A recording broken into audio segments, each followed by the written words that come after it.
Daniel Sterling had everything money could buy except the one thing he wanted most: his son's laughter echoing through the halls of his mansion again.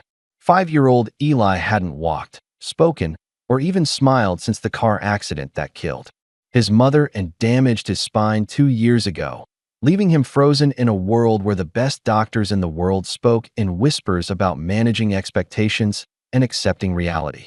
The Sterling estate ran on schedules and silence, the staff treating Eli like a porcelain doll that might shatter if they dared to hope, until the morning Mavis Washington arrived with her worn leather bag and eyes that held secrets.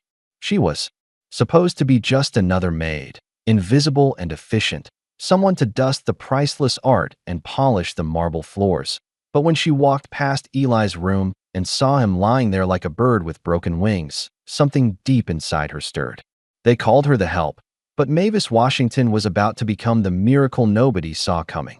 The morning fog rolled across the manicured lawns of the Sterling estate like a thick blanket, hiding the sprawling mansion from the world below. Up here, high above the city, everything seemed untouchable. Perfect. Cold. Daniel Sterling stood at the floor-to-ceiling window of his home office, watching the sunrise paint golden streaks across the fog. His reflection stared back at him. Sharp jawline, perfectly styled dark hair, a crisp white shirt that cost more than most people made in a week. He checked his watch. 6:30. The Hong Kong markets would be closing soon, and he needed to review the numbers before his conference call at 7. Behind him, the house stirred to life with practiced precision. The staff moved through their morning routines like clockwork, each person knowing exactly where to be and when. The Sterling mansion ran on schedules, protocols, and silence. Especially silenced in the East Wing, 5-year-old Eli Sterling sat, propped up in his specialized bed, staring at nothing. His pale blue eyes, so much like his late mother's, remained fixed on some invisible point beyond the ceiling. The morning nurse, Patricia, entered with his medication tray, her soft-soled shoes barely making a sound on the marble floor. "Good morning, Eli," she said gently, though she expected no response. She never got one. The boy hadn't spoken a word since his mother died 2 years ago. The doctors said it was psychological trauma combined with his condition, a rare neuromuscular disorder that had stolen his ability to walk before he'd even learned how. Patricia administered the medications with practiced efficiency, checking each vital sign and recording them in the tablet. Eli's small body remained limp, offering no resistance, but no cooperation either. His thin arms lay at his sides, his legs motionless beneath the Egyptian cotton sheets. The only sign of life was the steady rise and fall of his chest and the occasional blink of those distant eyes.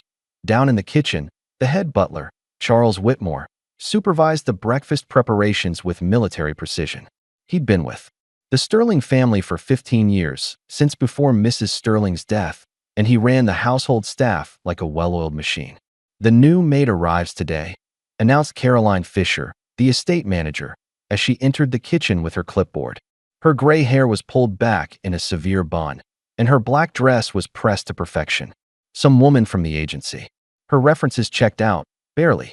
Charles sniffed dismissively. "The last 3 have quit within a month. This big house, the boy's condition, it's too much for most people." "Well, this one better last," Caroline muttered. "Mr. Sterling doesn't like disruptions." The doorbell rang at precisely 8 o'clock. Caroline answered it herself, finding a black woman in her late 30s standing on the threshold. She wore a simple navy dress and carried a worn leather bag. Her hair was pulled back in neat braids, and her dark eyes held a quiet strength that made Caroline unconsciously straighten her spine. "You must be." Caroline glanced at her clipboard. "Mavis Washington." "Yes, ma'am," Mavis replied, her voice soft but clear. There was something about the way she stood, not submissive, not proud, just present. Caroline led her through the mansion, rattling off rules and expectations. "Mr. Sterling values discretion above all else. You're not to speak to him unless spoken to. The boy's room requires special attention, but you're not to interact with him. That's the medical staff's responsibility. Your primary duties are general cleaning, laundry, and maintaining the guest quarters." Mavis nodded, taking in the grand hallways lined with expensive art, the marble floors that gleamed like mirrors, the heavy silence that seemed to press down from the vaulted ceilings. This wasn't a home. It was a museum. The boy, Mavis said quietly. What's his name? Caroline's lips pursed. Eli. But as I said, you won't be. Every child has a name, Mavis said simply. It matters. Caroline stared at her for a moment, then continued the tour without comment. In his office, Daniel handled his business calls with the same detached efficiency he applied to everything. Merger talks with a Silicon Valley startup, quarterly projections for his investment firm, numbers, strategies, profits, things he could control, things that made sense, unlike the small, broken boy down the hall who reminded him every day of his failures. The soft knock interrupted his thoughts. Charles entered with the morning mail and a cup of black coffee. No sugar, no cream, exactly as Daniel had taken it for the past decade. The new maid has arrived, sir, Charles informed him. Daniel didn't look up from his computer screen. Fine. Will you be dining in tonight? No. I have the Morrison dinner. Make sure Eli has everything he needs. Charles hesitated. Of course, sir. Though perhaps you might visit him before you leave. Daniel's fingers paused on the keyboard. Is there a medical issue? No, sir. I simply thought. Then there's no need. Daniel resumed typing. Thank you, Charles. The butler withdrew, and Daniel returned to his numbers. It was easier this way. Safer. The boy had the best medical care money could buy. The finest specialists. Round-the-clock nursing. What more could he offer? His presence wouldn't make Eli walk. It wouldn't bring back Sarah. It would only remind them both of everything they'd lost. Meanwhile, Mavis had begun her duties, moving through the mansion with quiet efficiency. She cleaned the already spotless surfaces, organized the already perfect closets, and maintained the illusion that this house needed her.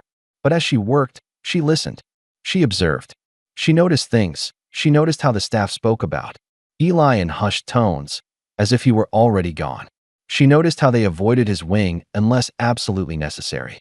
She noticed the photographs that had been turned face down in the living room. A beautiful woman with kind eyes and a radiant smile, holding a baby at lunch. The staff gathered in the kitchen for their meal. Mavis sat quietly at the end of the table, eating her sandwich while the others gossiped. The boy didn't touch his breakfast again, Patricia sighed. I don't know why we bother with solid foods. He barely takes the liquid nutrition. It's been getting worse, agreed Jennifer, the night nurse. He used to at least look at you when you entered the room.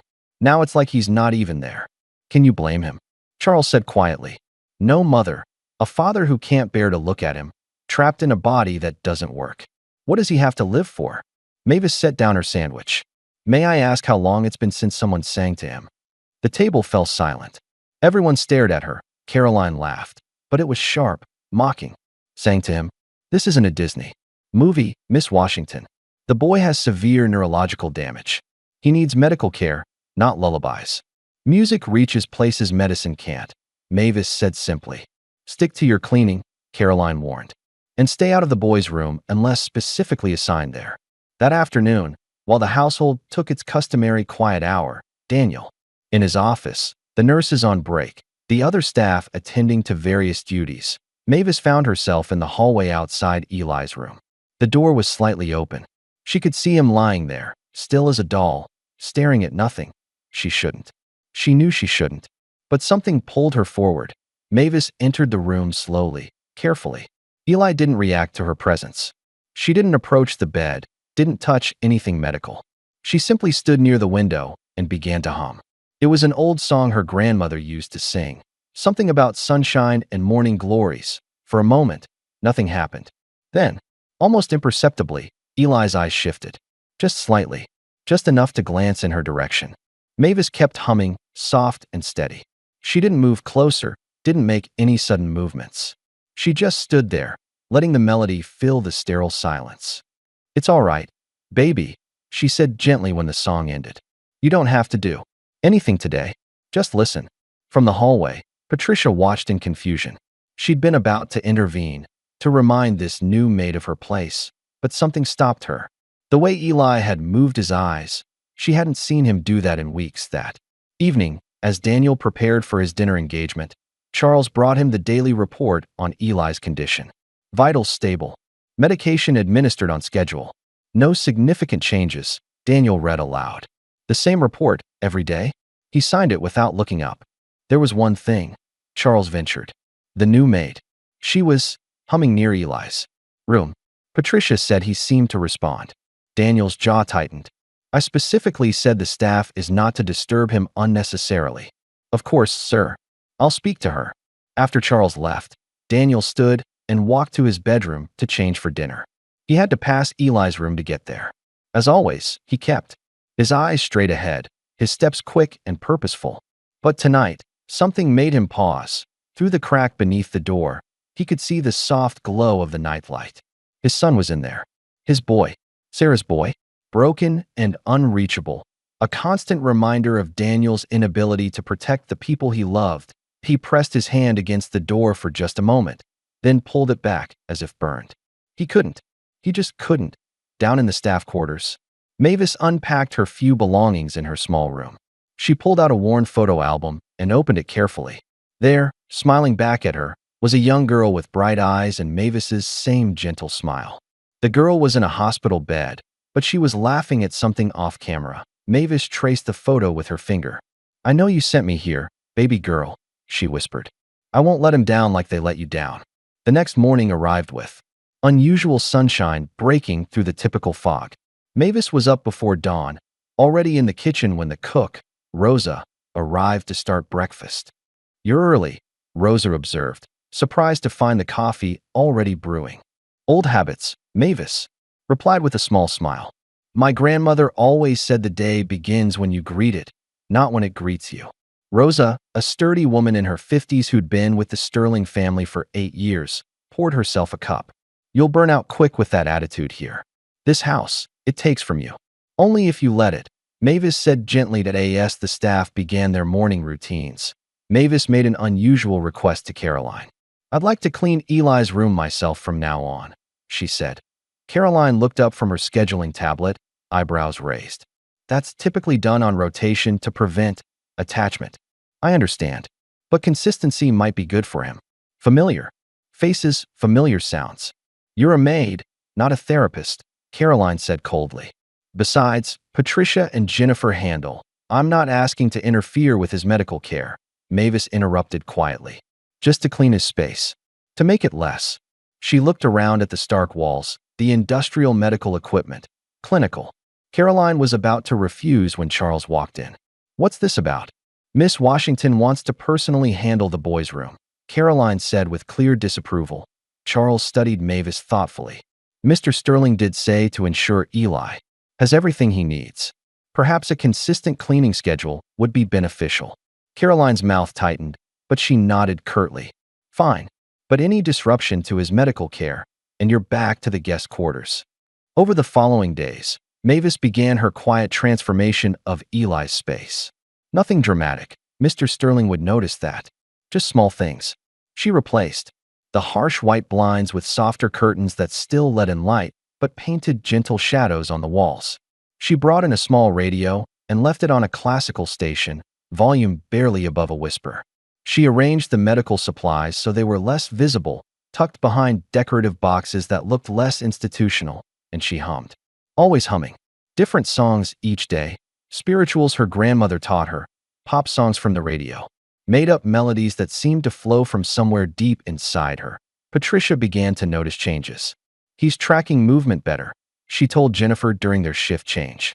Yesterday, when Mavis was cleaning, he actually turned his head to follow her. Jennifer was skeptical. Probably just coincidence. The doctor said, I know what. The doctor said, but I also know what I'm seeing. In the kitchen, Rosa found herself humming along to melodies she'd heard drifting from Eli's room. The gardener, Thomas, started whistling while he worked, something he hadn't done since Mrs. Sterling passed. Even the typically stoic Charles caught himself tapping his foot to an unheard rhythm while reviewing the household accounts. Something was shifting in the Sterling mansion. The silence was still there, but it was different now, like the pause between musical notes rather than the void between heartbeats. 3 weeks into Mavis's employment, it happened. She was dusting the bookshelf in Eli's room, humming a silly song about a rabbit who lost his tail, when she heard it. A sound so small she almost missed it. A giggle. She froze, afraid to turn around, afraid to break whatever spell had just been cast. Slowly, carefully, she looked over her shoulder. Eli was looking right at her. Not through her, not past her, but at her. And the corner of his mouth was turned up in the tiniest smile. "Well, hello there," Mavis said softly, as if speaking to a butterfly that had just landed on her hand. "I see you in there." The smile faded, but his eyes stayed focused on her. It was enough. It was everything. Patricia, returning from her break, witnessed the interaction from the doorway. Her medical training told her to document it, to report it, to analyze it. But something deeper, something human, told her to simply watch. That evening, she did report it to Daniel, as protocol demanded. He smiled. Daniel asked, not looking up from his laptop. "Yes, sir," and maintained eye contact for approximately 30 seconds. Daniel's fingers stilled on the keyboard. Could be involuntary. Facial spasms are common with his condition. It seemed purposeful, sir. Daniel finally looked up. "Patricia, I appreciate your optimism, but we've been down this road before. 3 specialists, 2 experimental treatments, thousands of dollars in therapy. Don't get hopeful over a twitch." But that night, Daniel found himself standing outside Eli's room again. This time, the door was slightly open, and he could hear Mavis inside. She was speaking softly, so softly he had to strain to hear. "You remember dancing, don't you? Before your legs forgot how? Your spirit remembers. We'll find it again, baby. No rush. We've got all the time in the world." Daniel wanted to storm in, to tell her to stop filling his son's head with impossible dreams. But something in her voice stopped him. It wasn't pity. It wasn't false hope. It was certainty, as if she knew something the rest of them didn't. The next morning, Caroline confronted Mavis in the laundry room. "The staff is talking," she said. "They say you're getting too close to the boy." Mavis continued folding sheets, her movements calm and methodical. "Is he not worth getting close to? That's not the point. You're creating disruption. False hope." "There's no such thing as false hope," Mavis replied. "There's only hope or giving up." Caroline's face reddened. "You think you're some kind of miracle worker? You're a maid. You dust furniture and wash windows. Don't forget your place."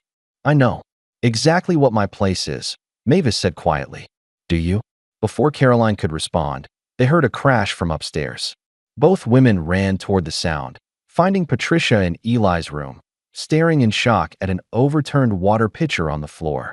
"He knocked it over," Patricia said, her voice shaking. "He reached for it and knocked it over." Caroline scoffed. "Probably a spasm." "No," Patricia insisted. "I saw him.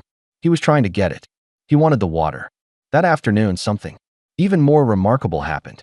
Mavis was late to Eli's room, held up by Caroline with an endless list of additional duties meant to keep her away from the boy.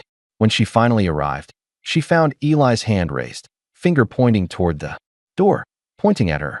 "You were waiting for me," Mavis breathed. "Oh, sweet boy, you were waiting." She approached the bed slowly and, for the first time, gently took his small hand in hers.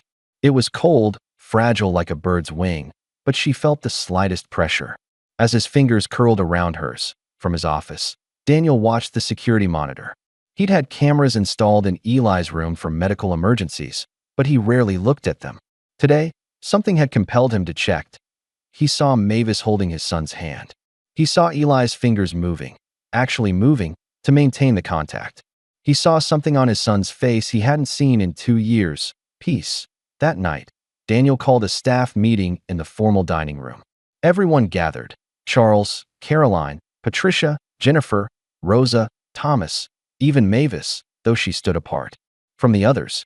"I've been informed," Daniel began, his voice controlled and businesslike, "that there have been some irregularities in my son's care, deviations from established protocols."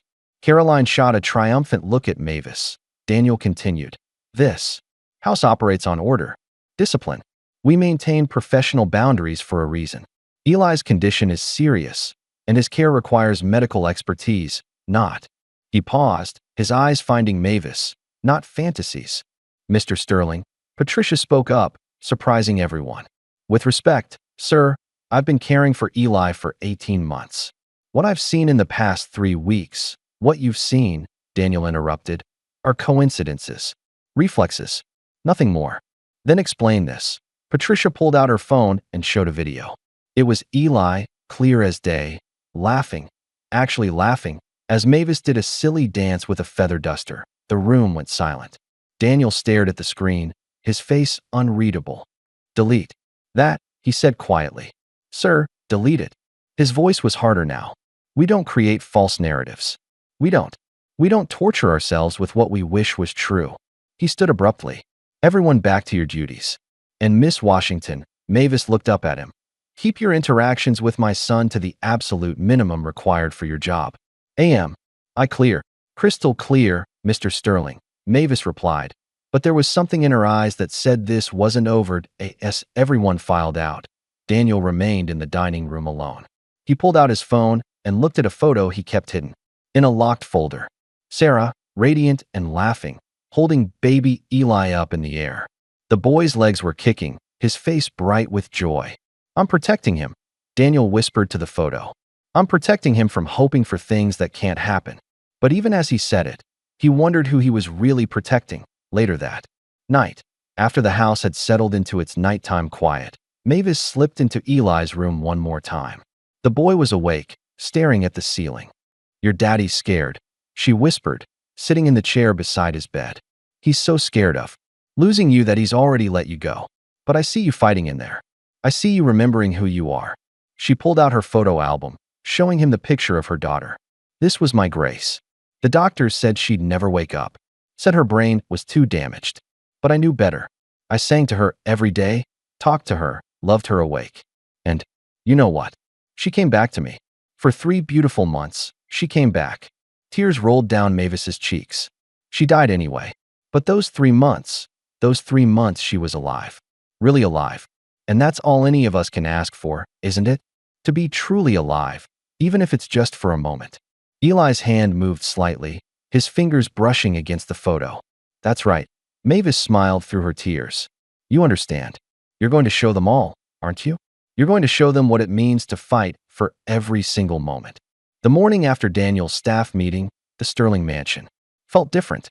The warmth Mavis had been slowly cultivating seemed to have frosted over, leaving everyone walking on eggshells. But Mavis went about her duties as if nothing had changed, her quiet humming still drifting through the hallways like a persistent spring breeze refusing to acknowledge winter's grip. Charles found her in the library, dusting the rarely touched books. He closed the door behind him, his usually perfect posture slightly slouched.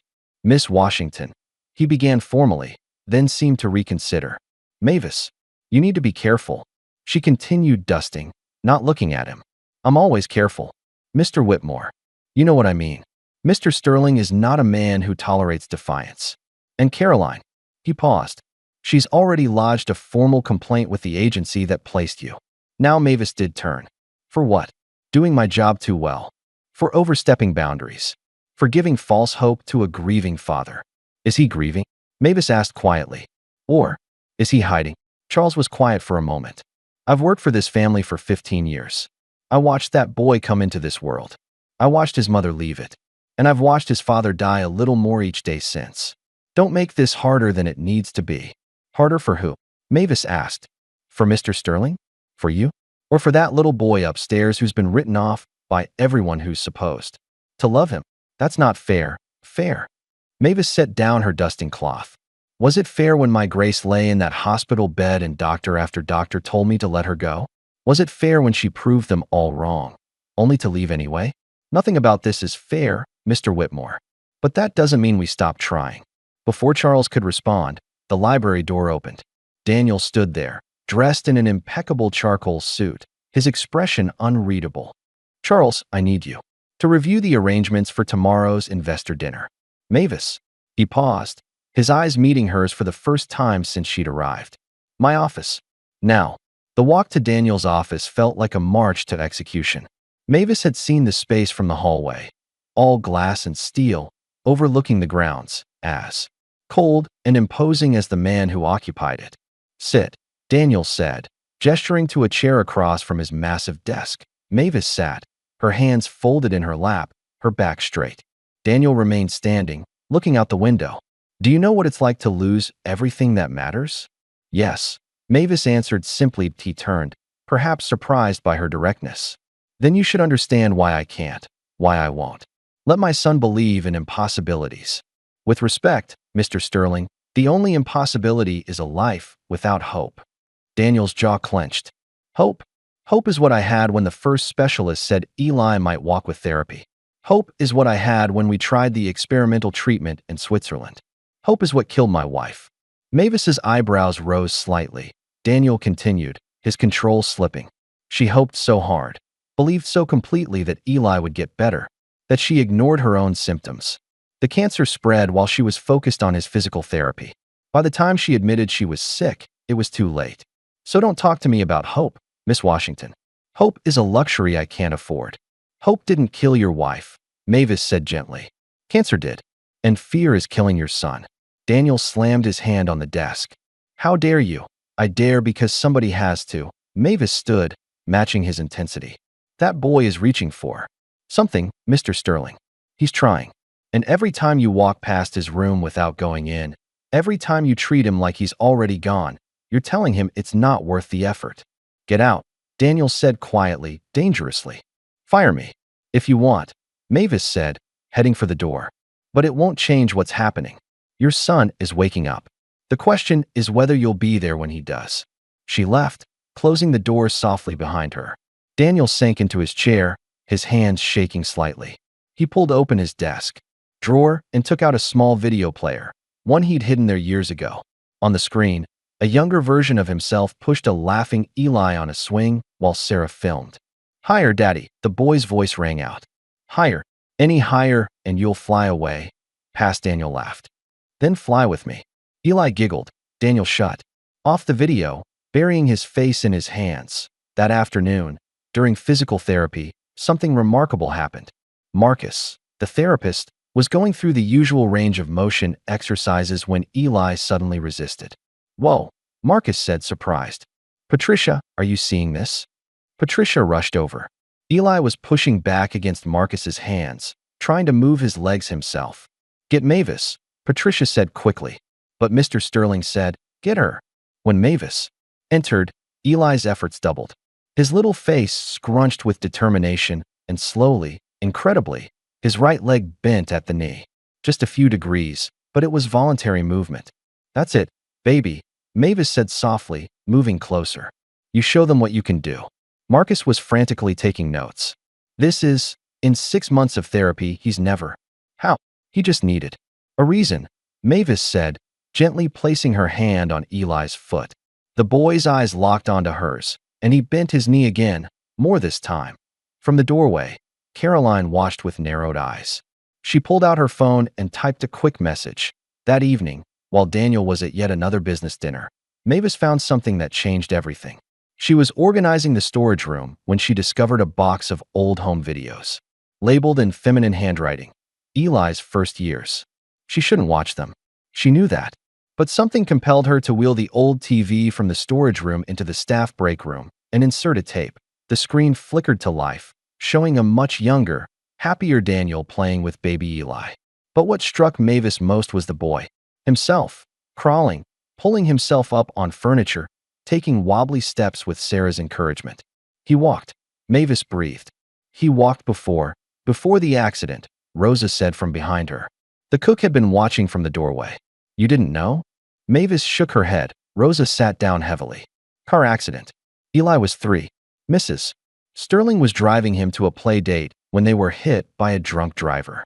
She was killed instantly. Eli, the doctors said the spinal trauma caused his condition. Mr. Sterling never forgave himself for not being with them. So Eli's condition isn't congenital, Mavis said slowly. He knew how to walk. His body remembers. The doctors said the damage was too severe. That he'd never. The doctors were wrong, Mavis said firmly.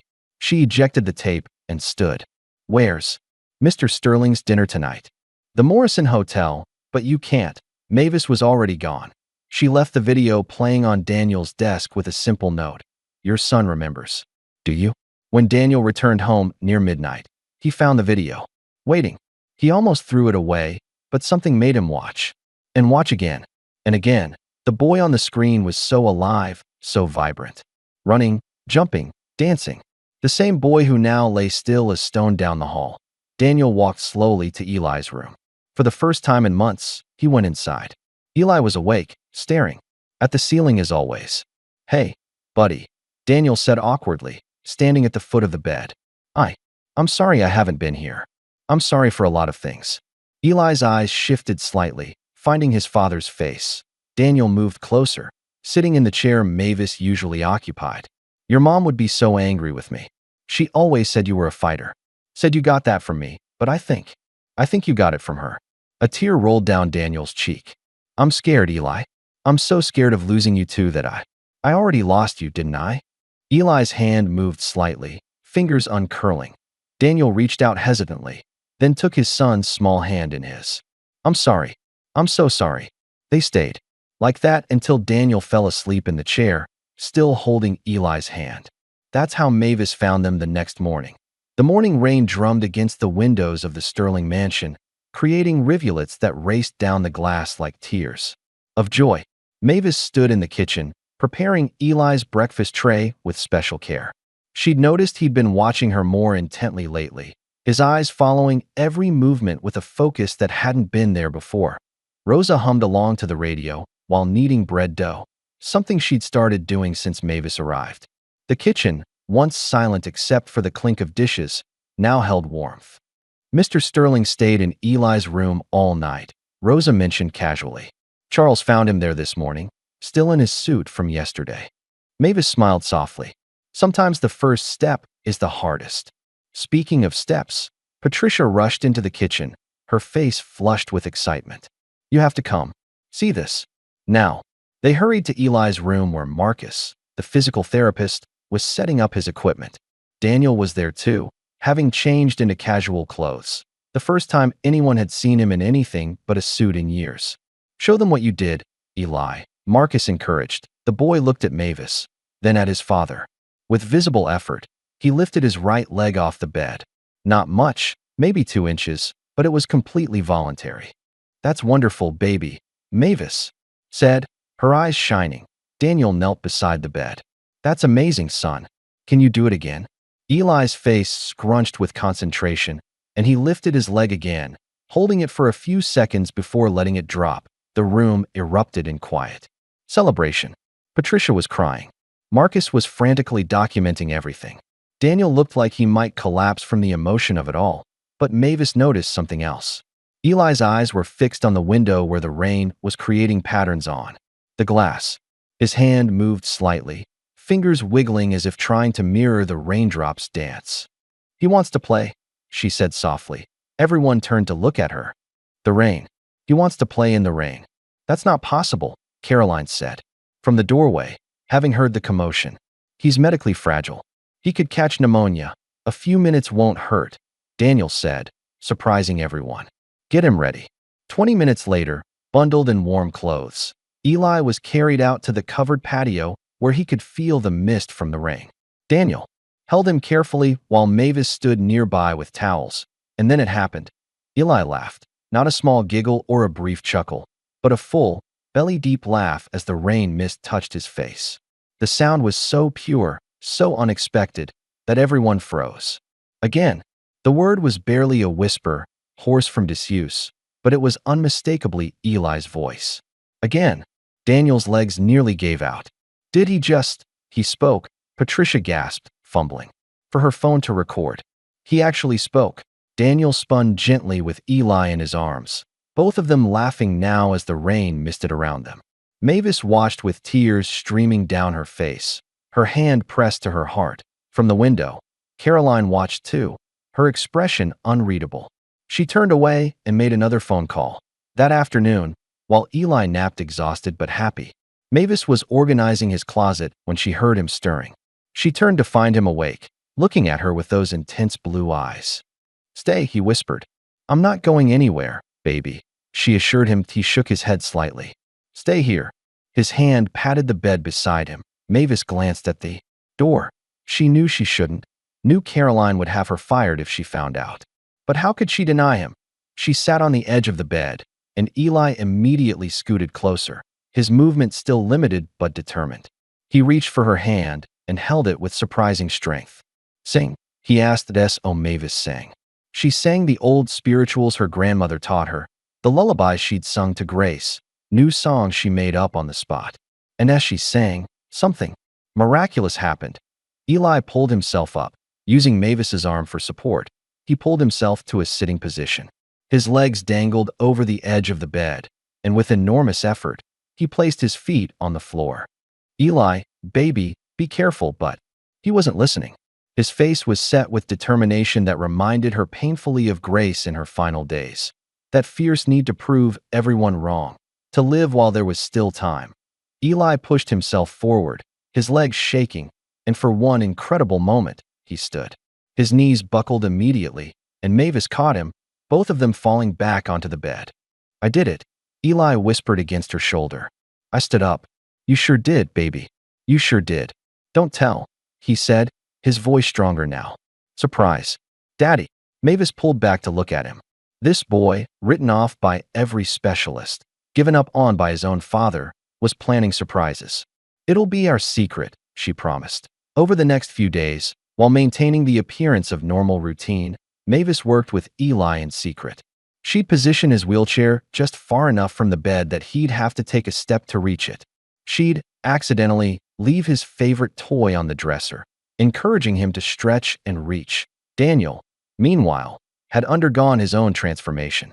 He started working from home more often, positioning his laptop in Eli's room. He read bedtime stories, awkwardly at first, then with growing confidence. He even attempted some of Mavis's songs, his deep voice cracking on the high notes, making Eli giggle.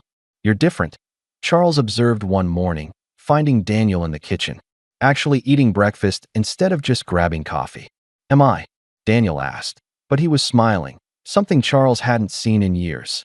Mavis is good for this house, Charles said carefully. Good for Eli? Good for you. Daniel nodded slowly. She saved us, Charles. I just don't know how to thank someone for that. You don't thank them, Charles said. You keep them. But Caroline had other plans. She'd been in contact with the agency, with board members, with anyone who would listen to her concerns about the unprofessional relationship developing in the Sterling household. The next Monday, while Daniel was in a video conference, Caroline confronted Mavis in Eli's room. I know what you're doing, she hissed. Playing the miracle worker, making yourself indispensable. But I see through you. What you see, Mavis said calmly, continuing to fold Eli's clothes, is a reflection of your own heart. Nothing more. You're after his money. Or fame. Some angle, Caroline. Eli's voice, though still weak, cut through the accusation. Stop. Both women turned to find the boy glaring at Caroline with his father's intensity. She's my friend, Eli said firmly. You're mean. Caroline's face went red. I'm trying to protect this family. No, Eli said. You're scared. Scared of love. The estate manager fled the room, and that evening, she made a crucial mistake. She called one of Daniel's board members, Richard Morrison, with her concerns. Morrison, always looking for leverage, saw an opportunity. The next day, a photographer appeared at the mansion's gates. Then another. Within hours, word had somehow leaked that the Sterling heir, previously thought permanently disabled, was showing signs of recovery. Daniel was in his office when Charles burst in. Sir, we have a situation. They looked out the window to see news vans pulling up to the gate. Daniel's face went dark. How did they find out? Before Charles could answer, Daniel's phone rang. It was Morrison. Daniel, I'm hearing concerning reports about your son's condition. And something about a maid practicing unlicensed therapy? The board is worried about liability. Daniel hung up and stormed to Eli's room where Mavis was reading to the boy. Did you do this? He demanded. Did you contact the media? Mavis looked genuinely confused. What? No, I would never. Someone did. Someone leaked that Eli is improving, and now there are reporters outside, and the board is asking questions. Daddy, Eli said quietly. Not Mavis. Never Mavis. Daniel's anger deflated slightly, but the fear remained. They'll turn this into a circus. They'll invade our privacy, question everything. Then we give them the truth. Mavis said simply. The truth. That your son is fighting to walk again. That he's getting better. That love and persistence matter more than medical predictions. You don't understand, Daniel said. The media will tear us apart. They'll make you look like some kind of fraud, make me look negligent. A knock at the door interrupted them. Patricia entered with a tablet. Mr. Sterling, you need to see this. On the screen was a gossip blog with a blurry photo, clearly taken from distance, of Eli standing in his room, Mavis beside him. The headline read, "Billionaire's paralyzed son standing? Miracle or manipulation?" Daniel sank into a chair. It's starting. That night, after the chaos had died down and security had cleared the media from the gates, Mavis sat with Eli as he prepared for sleep. "Are you in trouble?" he asked, worry clear in his young voice. "Don't you worry about me, baby. But if you have to leave, look at me," Mavis said gently. "I made you a promise, remember? I'm not going anywhere." Eli was quiet for a moment. "I want to show them. Tomorrow. I want to show Daddy I can walk. Are you sure you're ready?" Eli nodded firmly. "I can do it. With you there, I can do it." The next morning dawned gray and misty. Daniel was in his office, fielding calls from board members and PR representatives, when Patricia knocked urgently. "Sir, you need to come to Eli's room. Now." Daniel rushed down the hall, expecting a medical emergency. Instead, he found Eli sitting on the edge of his bed, Mavis standing a few feet away. "Watch, Daddy," Eli said. And then, using the bed for support, Eli stood. His legs shook, his face was tight with concentration, but he stood. Then, with Mavis holding her arms out but not touching him, Eli took a step. Then another. And another. 3 steps before his legs gave out and Mavis caught him, both of them laughing and crying at the same time. Daniel fell to his knees, tears streaming down his face. "You walked. My God, Eli, you walked." "I remembered," Eli said proudly. "Mavis helped me remember." Daniel looked up at Mavis, and in that moment, all his walls came down. "Thank you," he whispered. "Thank you for believing when I couldn't." The morning after Eli's 3 steps, the Sterling mansion was under siege. News vans lined the street outside the gates like vultures waiting for carrion. Photographers with long lenses perched in trees, on neighboring rooftops, anywhere they could steal a glimpse of the story that was captivating the nation. Daniel stood in his office, watching the circus below while his phone rang incessantly. His publicist, Amanda Cross, was on speaker, her usually calm voice strained. "Daniel, we need to get ahead of this. The story is everywhere. Billionaire's paralyzed son secretly walking.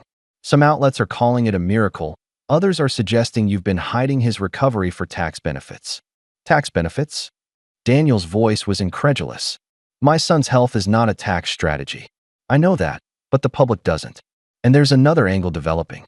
This Maid, Mavis Washington. Some reporters are digging into her background. They found out about her daughter." Daniel's stomach dropped. "What about her daughter?" "That she died. That Mavis claimed she could help her when doctors couldn't." "Daniel, they're painting her as either a delusional woman projecting onto your son, or worse, a con artist." From the doorway, Mavis spoke quietly. "Let them say what they want about me. Just protect Eli." Daniel turned to find her standing there, calm despite the storm swirling around them. "Mavis, I didn't know you were. Patricia needs help with Eli's breakfast. The noise is upsetting him." She turned to leave, then paused. "Mr. Sterling, whatever you decide to do, just remember, your son's progress is real. Don't let their doubt make you question what you've seen with your own eyes." After she left, Amanda's voice crackled through the speaker. "Daniel, the board is meeting this afternoon. Morrison is pushing for an emergency vote of no confidence. He says you're allowing emotion to cloud your judgment, putting the company's reputation at risk." Daniel's jaw clenched. "Let them meet. I have more important things to worry about." He ended the call and walked to Eli's room. The boy was sitting up in bed, Mavis beside him, both watching the commotion outside through a gap in the curtains. "Are those people here because of me?" Eli asked, his voice small. "They're here because they don't understand," Daniel said, sitting on the other side of the bed. "People fear what they don't understand. They think Mavis is lying," Eli said. "It wasn't a question." "Some do." Daniel admitted that Eli's face set with determination, that same look he got before attempting each new physical milestone. "Then I'll show them." "Eli, you don't have to prove anything to anyone," Mavis said gently. "Yes, I do," the boy insisted. "They're being mean to you because of me. I need to show them you're not lying." Before anyone could stop him, Eli pushed himself to the edge of the bed. Using his father's arm for support, he stood. The effort was visible on his face, but he remained upright. "Open the curtains," he said. "Eli," Daniel started. "Please, Daddy, open them."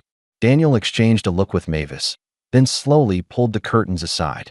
The movement caught the attention of the photographers below. Within seconds, cameras were firing rapidly, capturing the image of Eli Sterling standing in his window. Mavis on one side, his father on the other. Eli raised his small hand and waved. The photos were online within minutes. Social media exploded. Hashtag Eli Standing started trending worldwide. But with the support came the skeptics. Videos were analyzed frame by frame. Some claimed they could see supports, wires, anything to explain away what seemed impossible. That afternoon, while Daniel attended the emergency board meeting, Mavis received a visitor. Caroline stood in the kitchen doorway, her face pale. "I need to speak with you," she said quietly. Rosa looked ready to intervene, but Mavis nodded for her to leave them alone. "I made a mistake," Caroline said, the words seemingly painful to speak. "I called Morrison. I thought I was protecting the family, but I see now what I've done." Mavis studied her for a long moment. "Why are you telling me this?" "Because Morrison is planning something worse. He has a doctor, someone willing to testify that Eli's recovery is temporary, that you're giving false hope. He wants to use it to force Daniel out and take control of the company." "And Eli? What happens to Eli and Morrison's plan?" Caroline's eyes filled with tears. "He mentioned a specialized facility, somewhere Eli could get proper care away from distractions." Mavis stood slowly. "You mean away from me? Away from his father?" "I'm sorry," Caroline whispered. "I was jealous. You came in and did what none of us could. You reached him. And instead of being grateful, She trailed off. "What do you want from me?" Mavis asked. "Nothing. I wanted to warn you. And to say I'm sorry. I'll speak to Mr. Sterling when he returns. I'll tell him everything." Meanwhile, at Sterling Corp headquarters, the boardroom was in chaos. Daniel sat at the head of the table, facing down 12 board members, with Morrison leading the charge. "Your judgment is compromised," Morrison declared. "You're allowing a domestic employee with no medical training to influence your son's care. The media attention is damaging our stock price." "My son is walking," Daniel said evenly. "Something your recommended specialist said would never happen. Temporary muscle spasms," Morrison countered, sliding a document across the table. "Dr. Kellerman is willing to testify that what's being observed is merely involuntary. Dr. Kellerman hasn't examined my son in 8 months," Daniel interrupted.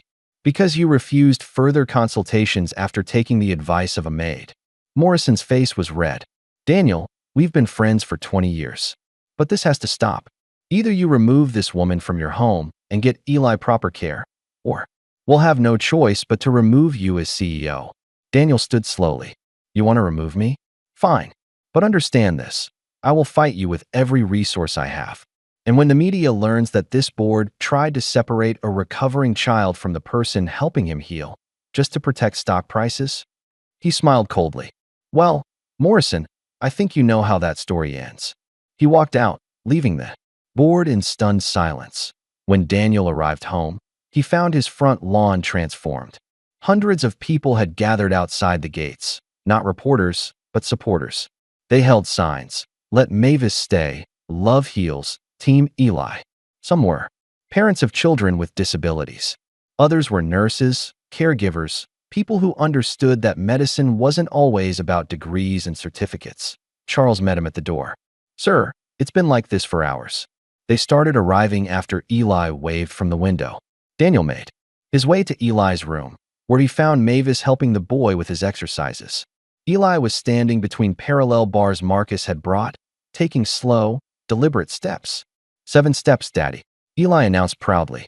7 whole steps. "That's amazing, son." Daniel knelt beside him. "But you need to rest. You don't have to push so hard." "Yes, I do," Eli said firmly. "People need to see. They need to know Mavis isn't lying." That evening, Caroline made good on her promise. She sat in Daniel's office and confessed everything. Her resentment, her call to Morrison, the plan to discredit Mavis. Daniel listened in silence, his expression unreadable. When she finished, he asked, "Why tell me now?"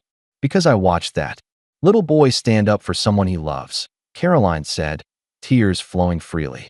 And I realized I've forgotten what it means to stand for anything beyond myself. You're fired, Daniel said simply. Caroline nodded. I know. But, Daniel continued, if you're willing to testify about Morrison's plan, I'll provide a recommendation for your next position. I'll do more than testify, Caroline said. I recorded my last conversation with him. She pulled out her phone and played the recording. Morrison's voice was clear. The boy would be better off in a facility. Sterling's too emotional to make rational decisions. Once we have control, we can manage the situation properly. Daniel took the phone. This changes everything. The next morning, Daniel did something unprecedented. He called a press conference. Not through his publicist, not through prepared statements, but personally. He stood on his front lawn, Eli in his arms, Mavis beside them. I want to address the speculation about my son's recovery, he began, his voice carrying across the crowd of reporters. Yes, Eli is learning to walk again. Yes, it's happening under the care of someone without medical degrees. But sometimes, healing isn't about credentials. Sometimes it's about someone believing in you when everyone else has given up. He looked at Mavis. This woman saved my son, not with experimental treatments or surgeries, but with patience, love, and unshakable faith. She saw him not as a diagnosis, but as a little boy who needed someone to believe he could get better. Mr. Sterling, a reporter called out, what about claims that this is false hope, that the recovery is temporary? Before Daniel could answer, Eli spoke up, his young voice clear and strong. I'll show you. Daniel set him down carefully. Mavis stood about 5 feet away, her arms open but not reaching. The crowd fell silent. Eli took a step, then another, and another. 5 steps. 7. 10. He reached Mavis and fell into her arms, both of them crying. The crowd erupted. Reporters, supporters, even some of the camera operators were applauding. My son was told he would never walk again, Daniel said, his voice thick with emotion. Mavis Washington proved them wrong. And if the board of Sterling Corp has a problem with that, they can find themselves a new CEO. The ultimatum changed everything. Within hours of Daniel's press conference, Sterling Corp's stock actually rose. Public sentiment had shifted overwhelmingly in favor of the Sterling family, and more importantly, in favor of Mavis. The board, seeing the writing on the wall, quickly distanced themselves from Morrison, who resigned to pursue other opportunities. 3 days after the press conference, Daniel found Mavis in the garden, watching Eli practice walking with his new pediatric walker. The boy was determined, his face scrunched in concentration as he navigated the stone path. I owe you an apology, Daniel said, sitting beside her on the bench. No, you don't. I do. When you first arrived, I treated you as just another employee. Even when I saw what you were doing for Eli, part of me resented it. You were succeeding where I had failed. Mavis turned to look at him. You didn't fail. You were grieving. There's a difference.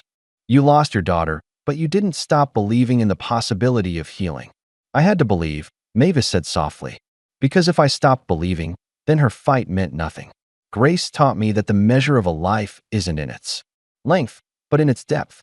Every moment she was truly alive was a victory.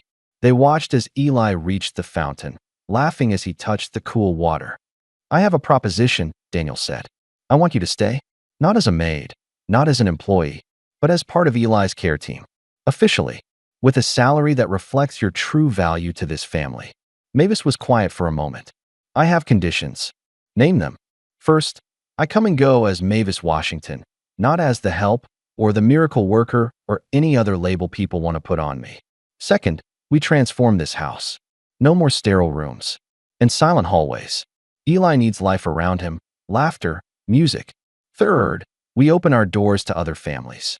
What's happening here shouldn't be a secret. Daniel smiled. Is that all? One more thing. You need to forgive yourself for Sarah's death. Your son needs his father whole, not broken by guilt. Daniel's eyes glistened. I don't know how.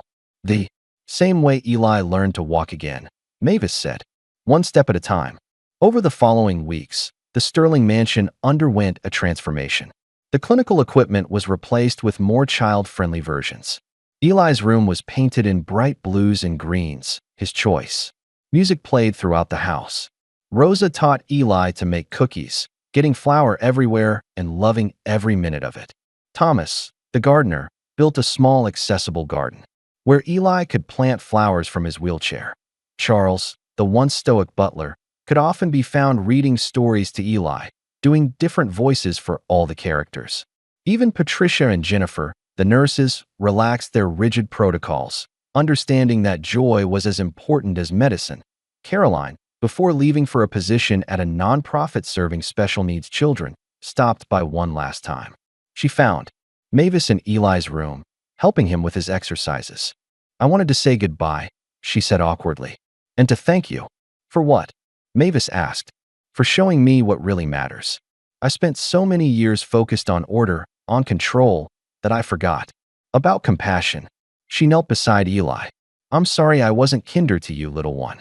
Eli studied her for a moment, then smiled. "It's okay. Mavis says everyone deserves second chances." Caroline's eyes filled with tears. She hugged the boy gently, then stood to leave. At the door, she turned back. "Take care of them, Mavis.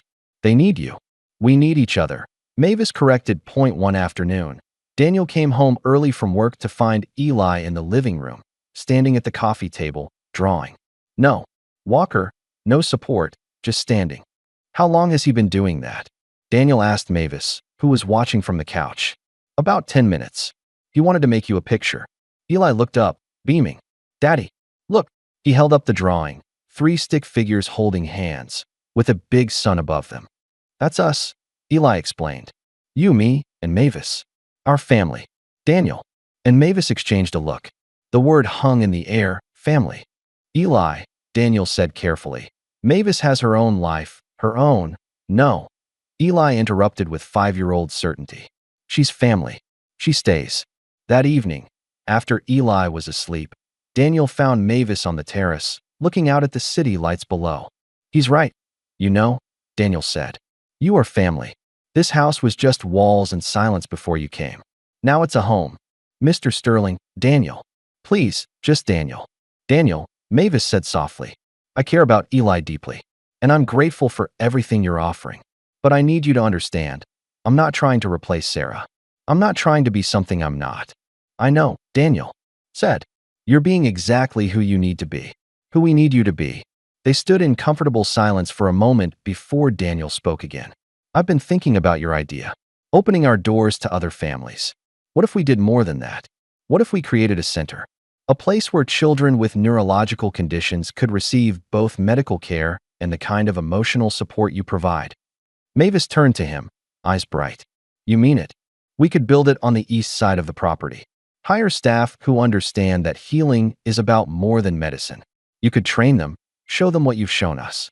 "The Grace and Eli Center," Mavis said softly. "Perfect," Daniel agreed. The next morning brought a surprise. Marcus, the physical therapist, arrived with a special guest, Dr. Raymond Fitzgerald, one of the country's leading pediatric neurologists. "I've been following Eli's case," Dr. Fitzgerald said, shaking Daniel's hand. "What I'm seeing challenges everything I thought I knew about recovery from traumatic spinal injury." He spent 3 hours examining Eli, running tests, observing his movements. Mavis stayed close, keeping Eli calm and cooperative. Finally, Dr. Fitzgerald sat back, shaking his head in amazement. "The spinal damage is still visible on the scans, but somehow, Eli's body is finding new pathways. It's as if his nervous system is rewiring itself." "Is that possible?" Daniel asked. 6 months ago, I would have said no. But I'm looking at proof that it is. Whatever you're doing here, don't stop." He turned to Mavis. "I'd like to study your methods. Document them. Not to scrutinize, but to learn. What you've achieved here could help thousands of children." "It's not my methods," Mavis said. "It's love. It's believing in someone when they can't believe in themselves. It's seeing the whole child, not just the diagnosis." "Then we need to teach the medical community to see that too," Dr. Fitzgerald said. A week later, they held a small party for Eli's 6th birthday. Nothing elaborate. Daniel had learned that joy didn't require grandeur. Just close friends, the staff who had become family, and a chocolate cake that Eli and Rosa had made together. They sang happy birthday. Eli stood from his chair and walked, slowly, but steadily, to blow out his candles. No one commented on it. It had become his new normal. "Make a wish," Mavis encouraged. Eli closed his eyes tight, then blew out all 6 candles in one breath. "What did you wish for?" Daniel asked. "Can't tell." Eli grinned. But it already came true.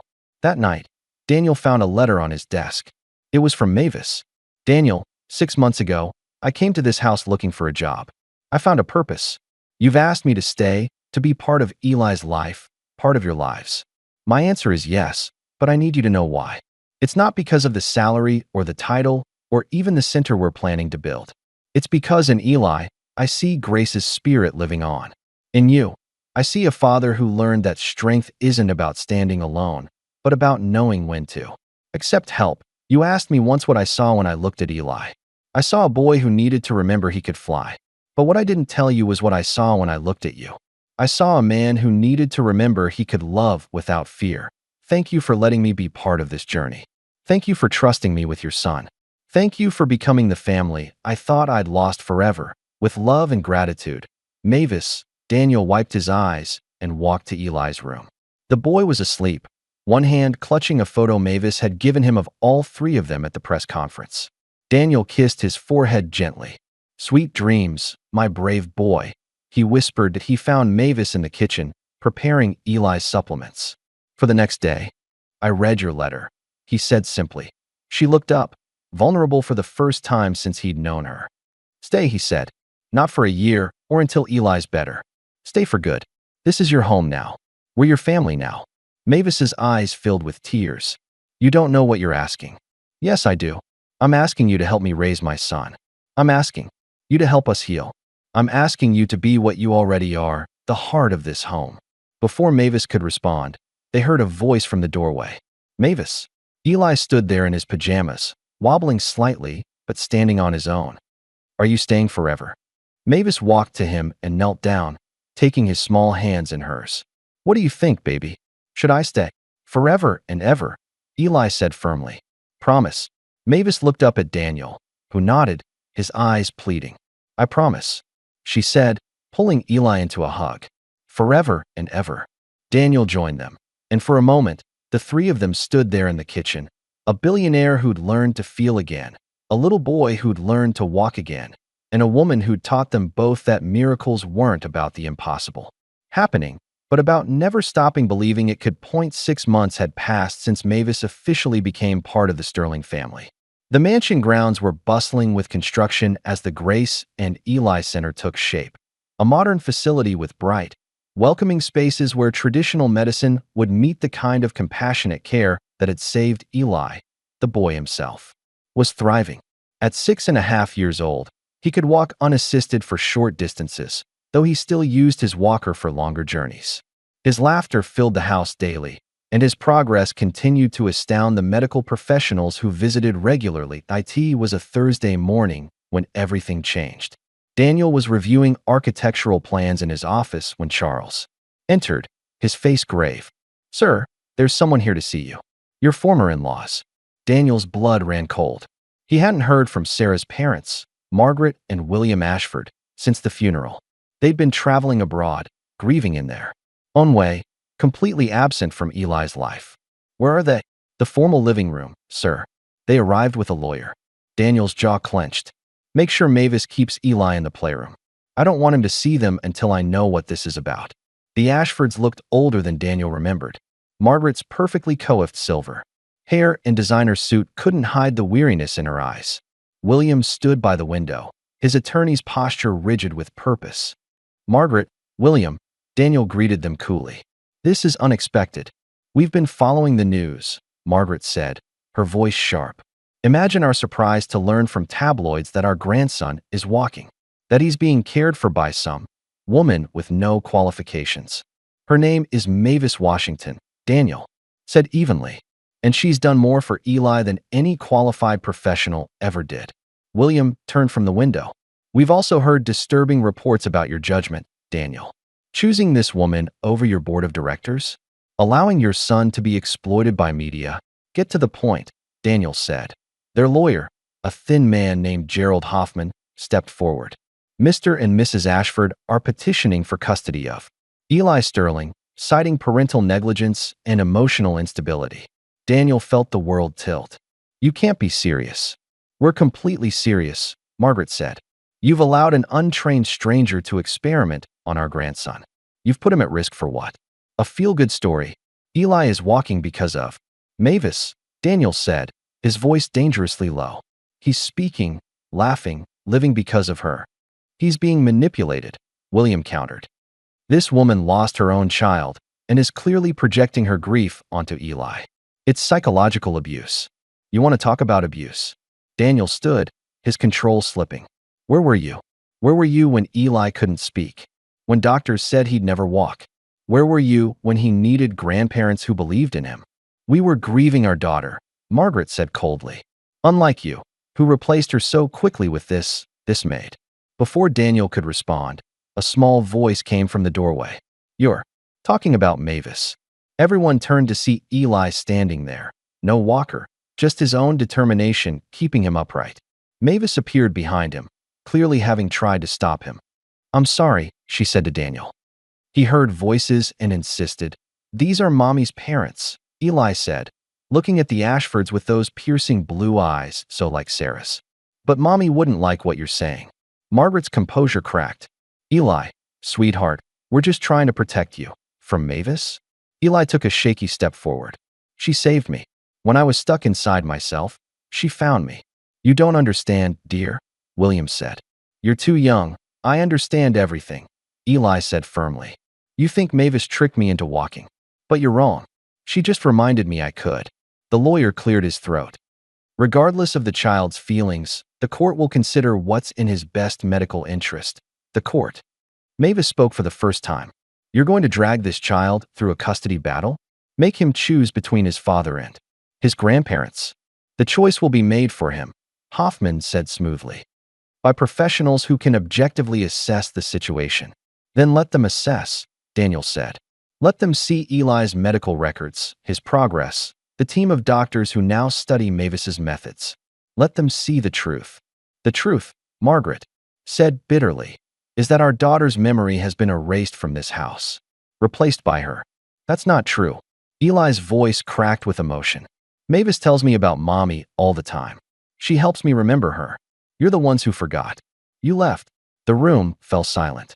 Eli was crying now, and Mavis moved instinctively to comfort him, but stopped herself. Go ahead, Daniel said softly. He needs you. Mavis gathered Eli into her arms, and he buried his face in her shoulder. We'll see you in court, William said stiffly, leading Margaret and the lawyer out. That evening, the Sterling house was subdued. Daniel had called his legal team, preparing for the battle ahead. Mavis sat with Eli in his room, reading to him, trying to maintain normalcy. Are they going to take me away? Eli asked quietly. No, baby, Mavis said firmly. Your daddy won't let that happen. And neither will I. But what if the judge believes them? What if they say you're bad for me? Mavis set down the book and took his hands. Then we'll show them the truth. We'll show them every step you've taken, every word you've spoken, every laugh you've laughed. We'll show them that love isn't about blood or certificates. It's about showing up every day and refusing to give up. Daniel appeared in the doorway. Can I join you? Eli reached for him, and the three of them sat together on the bed. I'm scared, Daddy, Eli admitted. Me too, Daniel said honestly. But we're a family, and families fight for each other. The custody hearing was scheduled for 3 weeks later. The media had a field day with the story. Billionaire's in-laws fight for Miracle Boy. Public opinion was divided. Some saw the Ashfords as concerned grandparents. Others saw them as opportunists trying to control a wealthy grandchild. During those 3 weeks, something remarkable happened. Families from across the country began arriving at the Sterling estate. Parents of children with similar conditions, inspired by Eli's story, came seeking hope. Daniel and Mavis couldn't turn them away. The unfinished Grace and Eli Center became an impromptu gathering place. Mavis found herself teaching other caregivers her approach, the importance of seeing the child, not the condition, of using music, touch, and unwavering belief as medicine. Dr. Fitzgerald documented everything, building a case study that would revolutionize pediatric neurology. What's happening here, he told Daniel, is unprecedented. We're seeing recoveries we thought impossible. One afternoon, a week before the hearing, Caroline returned with a van full of families she'd been working with at her nonprofit. They wanted to testify, she explained, about what Mavis's methods have meant for their children. The day of the hearing arrived gray and drizzly, matching everyone's mood. The courthouse was surrounded by media and supporters. Signs reading "Love Heals" and "Family is More Than Blood" were held high. Inside the courtroom, Judge Patricia Thornton, a woman known for her fairness and thorough consideration of children's welfare, presided. The Ashfords sat with their legal team on one side, Daniel and Mavis with theirs on the other. The Ashfords' lawyer painted a picture of recklessness, an emotionally compromised father allowing an unqualified woman to experiment on a vulnerable child. They brought in a doctor who testified that Eli's recovery could be temporary, that false hope could cause psychological damage. Daniel's team countered with medical evidence, Dr. Fitzgerald's testimony, and video documentation of Eli's progress. But the most powerful moment came when Judge Thornton made an unusual request. "I'd like to see the child," she said. "Not to testify, but to observe. In a comfortable setting." They moved to a conference room set up with toys and books. Eli entered with Mavis and Daniel, walking slowly but steadily. The judge watched as he played, interacted, and simply existed as a normal 6-year-old boy. "Eli," the judge said gently, "can you tell me who helps you when you're scared?" "Daddy and Mavis," Eli answered without hesitation. "And who helped you learn to walk again?" "Mavis believed I could, so I did. But Daddy helps me practice every day now." "What about your grandparents?" Eli's face fell slightly. "They were sad. About Mommy. Too sad to see me. But that's okay. People get sad sometimes." The judge nodded thoughtfully. "One more question, Eli. If you could choose where to live, what would you choose?" Eli looked confused. "I already live at home. With my family." "And who is your family?" "Daddy, Mavis, Charles, Rosa, Thomas." He listed everyone at the house. "And all the kids who come to our center now. We're all family." The judge smiled softly. "Thank you, Eli." As they prepared to leave, something unexpected happened. Eli walked over to his grandparents. "I'm not mad at you," he said quietly. "Mommy wouldn't want us to be mad. You can visit sometimes. If you want to know me, not just fight about me." Margaret broke down crying. William's stern facade cracked. We missed so much," Margaret whispered. "You can stop missing things," Eli said simply. "Just come home." Back in the courtroom, before the judge could rule, William stood. "Your Honor, we'd like to withdraw our petition." Gasps filled the courtroom. William continued, his voice rough. "We've been absent from our grandson's life, drowning in our own grief. We see now that Daniel and Miss Washington have given Eli what we couldn't: hope, love, and a future. We'd like to request visitation rights instead, to be part of his life, not control it." Judge Thornton nodded approvingly. "Mr. Sterling, Miss Washington, are you amenable to this?" Daniel looked at Mavis, who nodded. "Family is always welcome in our home," he said. 1 year later, the Grace and Eli Center officially opened its doors. The ribbon-cutting ceremony was attended by hundreds, families whose children had been helped, medical professionals eager to learn, and media from around the world. Eli, now 7 and walking with only a slight limp, stood at the podium with a speech he'd written himself. "When I couldn't walk, I thought I was broken," he read, his clear voice carrying across the crowd. "But Mavis showed me I wasn't broken. I was just waiting for someone to believe I could get better. Now, this center will help other kids who are waiting too." He looked up from his paper, finding Mavis in the crowd. "Mavis says that love is the best medicine. Not the only medicine, but the best. Because when someone loves you enough to never give up, you learn to never give up too." The crowd erupted in applause. Daniel took the podium next. 2 years ago, this house was a monument to grief. My son was imprisoned in his own body, and I was imprisoned by fear. Then Mavis Washington walked through our door, and everything changed. Not overnight, not easily, but genuinely. He looked at his former in-laws, who now visited weekly and had become active supporters of the center. "Sarah would be so proud of what we've built here. Not just this center, but this family, this community of hope." The center was more than anyone had imagined. It housed treatment rooms where traditional therapy merged with Mavis's methods, a music therapy wing where children discovered rhythm and movement, gardens where those in wheelchairs could tend plants at accessible heights. Most importantly, it had apartments where families could stay during treatment, ensuring no child faced their challenges alone. Mavis had assembled a team of caregivers, training them not just in technique, but in philosophy. See the child not. The condition became the center's motto, emblazoned on every wall. Dr. Fitzgerald had established a research wing, documenting cases and developing protocols that were already being adopted by hospitals nationwide. We're not replacing traditional medicine, he explained to visiting doctors.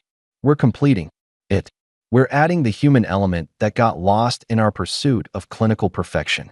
6 months into the center's operation, they celebrated a milestone, their 100th patient, a 4-year-old girl named Lucy who'd been diagnosed with a condition similar to Eli's. Her parents had driven across 3 states, desperate for hope. Mavis worked with Lucy personally, just as she had with Eli. Within weeks, the girl who hadn't moved in months was wiggling her toes. Her laughter echoed through the center's halls, joining the chorus of children rediscovering joy. How do you do it? Lucy's mother asked Mavis one afternoon. How do you believe so completely? Mavis pulled out the worn photo of Grace she still carried. Because someone has to. Because every child deserves someone who sees them whole, even when they're broken. Especially when they're broken. The documentary about Eli and the center, titled She Believed First, premiered on a major streaming platform. It followed 3 families through their journeys at the center, with Eli serving as a peer mentor to younger children. In one powerful scene, Eli was shown working with a boy named Marcus who'd given up trying.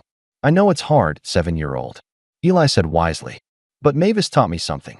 She said our bodies might forget how to move, but our spirits never forget how to fly. You just need someone to remind you. The documentary won several awards, but more importantly, it led to an explosion of interest in the center's methods.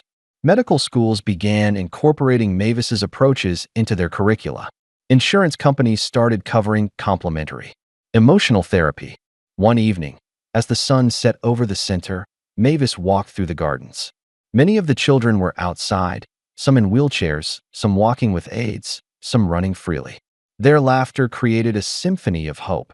She stopped at a bench where a small plaque read, "In memory of Grace Washington, who taught us that love is the strongest medicine."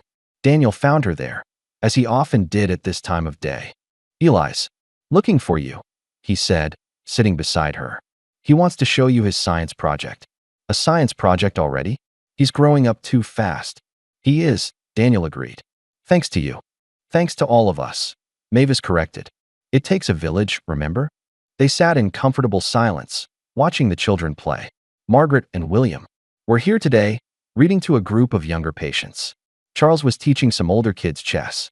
Rosa was in the kitchen with several parents, teaching them nutrition for recovery. The Sterling estate had truly become a home for healing. "I have something for you," Daniel said, pulling out an envelope. Mavis opened it to find legal documents. "What's this?" "Adoption papers. Not for you to sign. They're already complete." Eli insisted, and the court approved. "You're officially his legal guardian now. Co-parent, with all rights and responsibilities." Mavis's eyes filled with tears. "Daniel, I don't know what to say. Say you'll help me raise him. Say you'll stay. I already promised forever, remember?" "I remember. But now it's legal. You're not just family in our hearts. You're family in every way that matters." That night, they held a celebration dinner in the main house.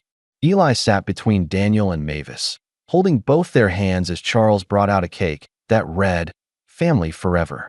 "Speech," Rosa called out, and others joined in. Eli stood, still a bit wobbly but determined. "When I was stuck in my body, I thought I was alone. But Mavis found me. And then Daddy found us both. And now we found all of you." He gestured to the room full of staff, patients, families, and friends. "My mommy in heaven sent Mavis to us. I know because Mavis's daughter Grace needed an angel friend, and Mommy needed us to have an angel on earth. So they made a trade." There wasn't a dry eye in the room. "Mavis taught me that walking isn't just about legs. It's about choosing to move forward even when it's hard. Daddy taught me that being strong means letting people help you. And together, they taught me that family isn't about who you're born to. It's about who shows up and stays." The next morning brought one final surprise. A letter arrived from the National Medical Innovation Board, announcing that the Grace and Eli Center had won a grant of $50 million to expand nationwide. We can help so many more children, Daniel said, reading the letter aloud at breakfast. We will, Mavis said confidently. One child at a time. One family at a time. One miracle at a time. Eli looked up from his cereal. Mavis, when I grow up, I want to be like you. Like me. Someone who helps kids remember they can fly. Mavis hugged him tight. You already are, baby. You already are. 5 years passed. Eli, now 12, walked without any assistance. He played soccer, rode bikes, and lived the full life everyone said he'd never have. The center had expanded to 5 locations across the country, with plans for international branches. The 5th anniversary gala. Eli gave another speech, this time as a poised preteen who'd grown tall and strong. They called her a maid, he began, echoing the line that had become the center's unofficial slogan. But she became the miracle they never saw coming. Mavis Washington didn't just teach me to walk. She taught me to rise. She taught all of us that the impossible is just something that hasn't been done with enough love yet. He paused, looking at Mavis and Daniel in the front row. Some people are born into families. Some people choose their families. And some people, the lucky ones, get both. I was born to an amazing mom who had to leave too soon. I was raised by an amazing dad who learned that strength means being vulnerable.